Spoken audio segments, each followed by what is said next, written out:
เราก็จะทำการเจาะนะท่านเจาะเสารั้วนะท่านเดี๋ยวเราวัดเอา2 เมตรโอ้มันสิติดกันโพดบ่2 เมตร 30บ่วะพอดีนะนี่พอดีบ่พอดีงามเนาะ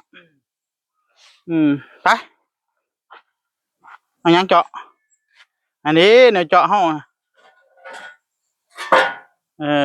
รถเจาะโอ้สีทะลอก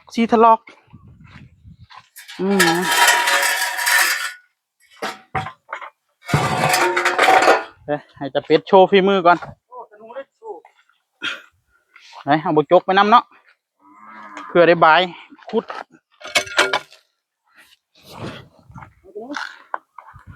ไปเจาะต่อจากตัวพุ่นเลยนะเจาะต่อจากตัวพุ่นเลยนับแต่พุ่นมานับแต่เสาแรกเลยรัดคิ้วเดี๋ยวมันสีได้เคลื่อนเลยใช่แล้วเนี่ยวัดไม่วัดเฮ้าฮะว่าเอาตามระยะเสาเก่ามันบ่ได้วัดบ้าเสียวตามลุมเก่าเฮาก็เอาตามแนวของลุมเก่าเนี่ยแหละให้เขาเบิ้งล่ะให้เขาเบิ้งว่านี่คือลุมเก่าใช่ละไม่ตัวที่เขาตัดไว้นะจ่อไม่เหรอเนาะเอาตาม2 เมตรเหรอเนาะ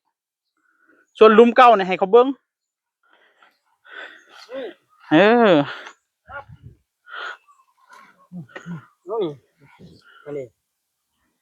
เอาตามแนวของหลุมเก่าแล้วล่ะ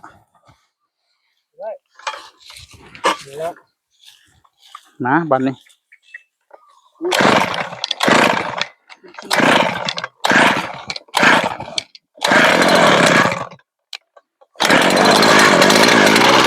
ยี่บ่เห็นบ่อยู่นี่มันบ่ฮะนี่นะหางไม้มาดูนี่นะดึงนะหางไม้นะหางไม้อันนี้บ่ตัวนั้นละมันฆ่าตัวนั้นละ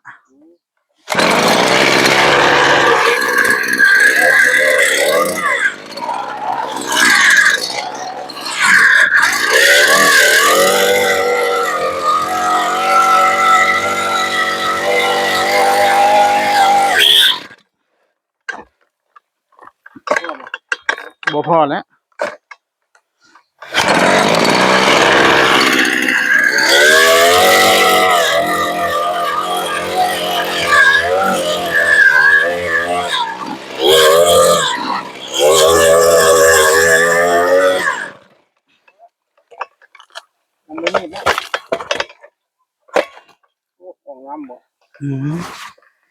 2 เมตรบัดนี้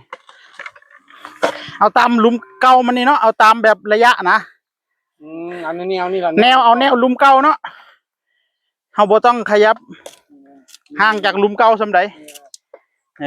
แหวกมันหนีมึงดูเสาหัวนะนี่บ่ตัวนั้นนะนี่ละงัดนี้เลยเสาหัวนะงัดตะพุ่น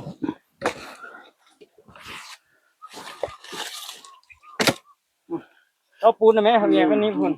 ได้อยู่เอาปูนโอ้ใกล้อยู่นี่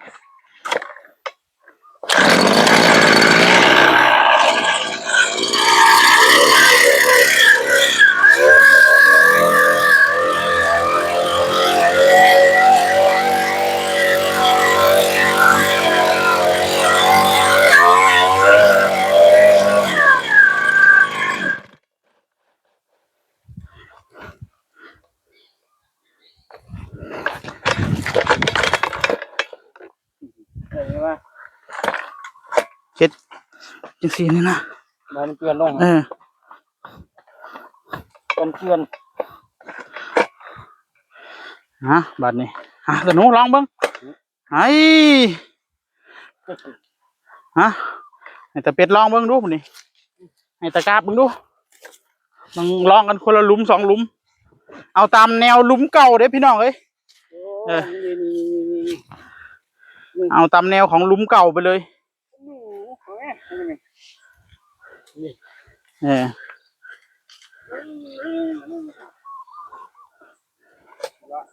แต่ตอนแรกว่าจะพากันหย่อนตามหลุมเก่าแต่ว่าหลุมเก่ามันบ่ได้2 เมตรพี่น้องเอ้ยมันได้1 เมตร 70เฮ้ย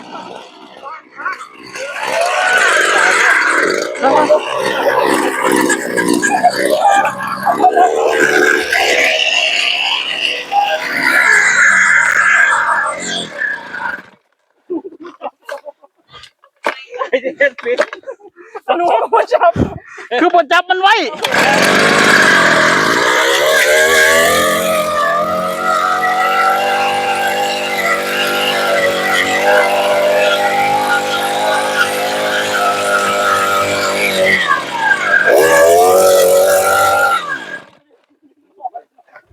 แต่หนูบ่ซอยแต่เป็ดเลยยืนรออยู่เนาะ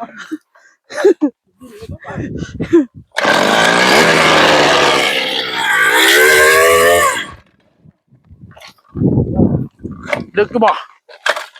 เบิ่งดูลึกคักหรือบ่ พวกไม้คนนี้เอานี่เอาเสื้อข้างนี้ด้วยหัวเนาะไม้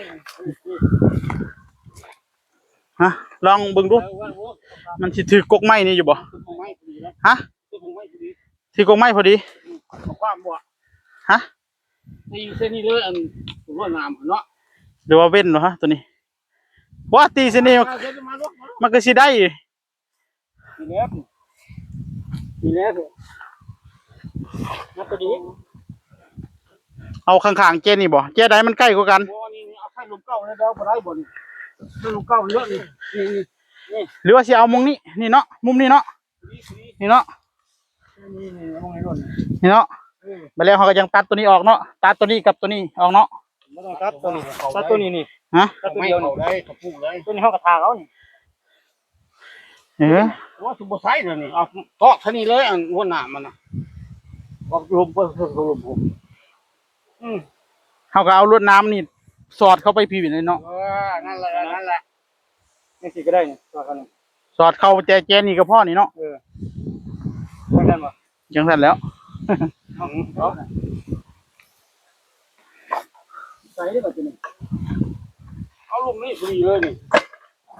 สิเจาะบ่เจาะอยู่นี่เลยเห็นบ่นี่เนาะ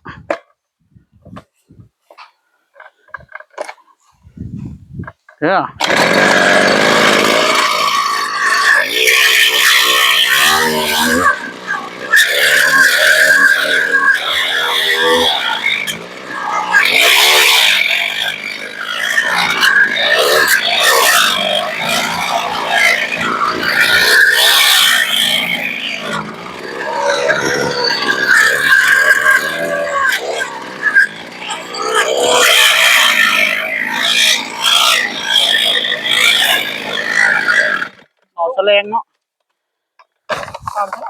ฮะบ้ามันใส่มองนั้นมันก็ขีดออกหาขีดเขาเลยมันก็จะเด้งออกมาเสาหนึ่งเลยก็ไม่ได้คือใหญ่นะความมันทีด้วนมันตีด้วนใส่นี่ก็ได้นี่ก็ได้ใส่นั่นก็เจาะใกล้อันนั้นก็ยากอีกเพราะว่าอยู่นี่แหละแต่เอาแสลงเอายังมาซับอันหักไม่เอาส่วนอีกเสาหนึ่งดิวัดมึงดูก็อีกตัวอีกตัวได้เด็กคุบพ่อแล้วพอดีอย่างนั้นเด็กเสาเก่านั้นเลยเนาะมันเก่านี่เลยเนาะ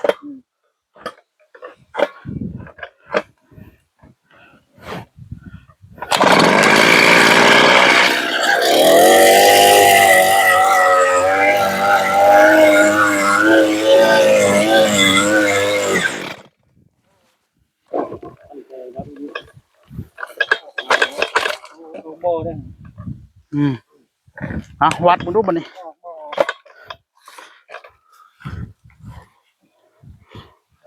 จักหน่อยเนาะ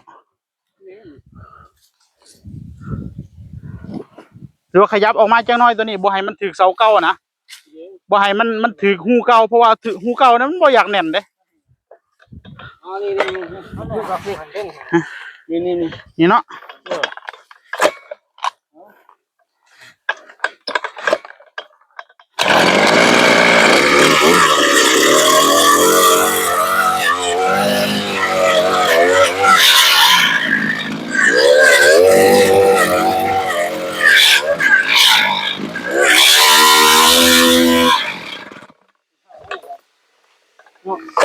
ชื่อห้าวไม่แน่นอน เอาแสลงมา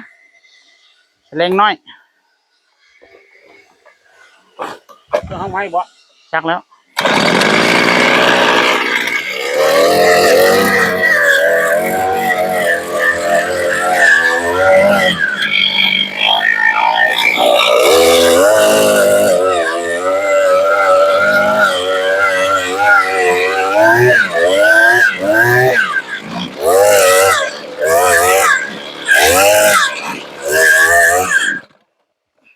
เอาละมัน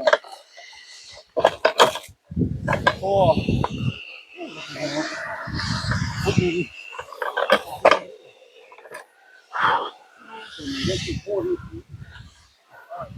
อันนี้เราเอาตามหลุมเก่านะท่านบ่ได้ขยับออกหรือว่าขยับเข่าเด้เอาตามหลุมเก่าเลย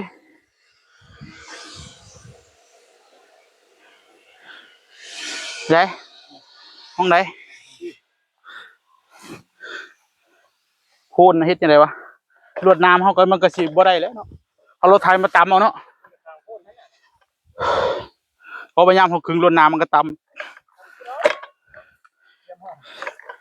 ทลายมึงรู้สนุก อันนั้นมันซื่อๆโอนต้นไม้ต้นไม้ได้นี่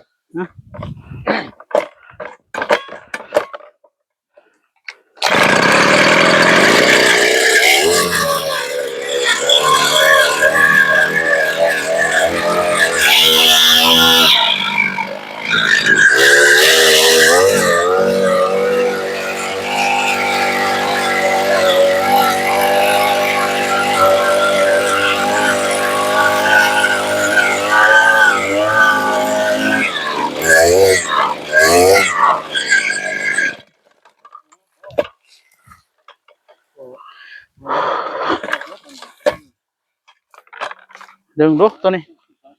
มันโค่นพอดีเนาะ ดังโค่น กลางโค่นพอดีเลยขุด ชื่อว่ามีผู้ดีนี่ ขุด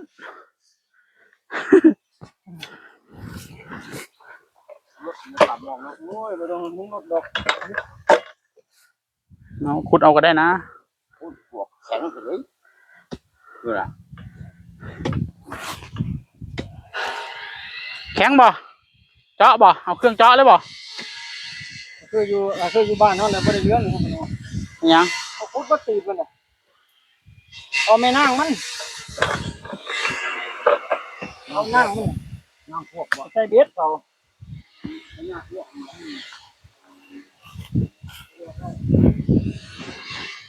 เอาเงินเบ็ดไปลองเอากินมันคึกเขา